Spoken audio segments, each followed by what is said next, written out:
Strengthening Faith 31.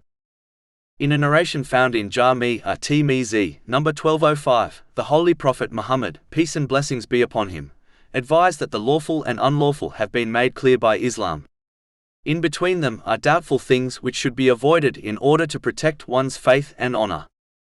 The vast majority of Muslims are aware of the obligatory duties and the majority of unlawful things, such as drinking alcohol. So these create no doubt within Muslims. Therefore, they should act according to their clear knowledge. Meaning, fulfill the obligatory duties and abstain from the unlawful, according to the traditions of the Holy Prophet Muhammad, peace and blessings be upon him. All other things which are not obligatory and create a doubt in society should therefore be avoided. Allah, the Exalted, will not question why someone did not perform a voluntary deed. Instead, He will ask why they performed a voluntary deed.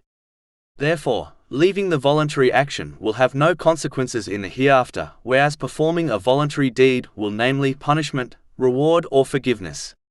It is important for Muslims to act on this short but extremely important narration, as it will solve and prevent many problems and debates. It is important to understand that when one indulges in doubtful or even vain things, it will take them one step closer to the unlawful. For example, sinful speech is often preceded by vain and useless speech. Therefore, it is much safer for a Muslim's faith and honor to avoid doubtful and vain things.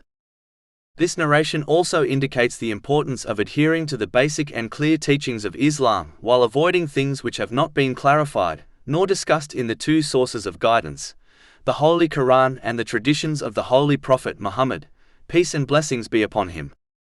If these issues were important, they would have been discussed in the two sources of guidance.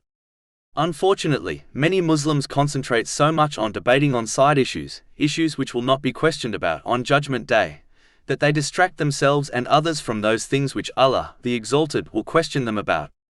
This attitude must be avoided.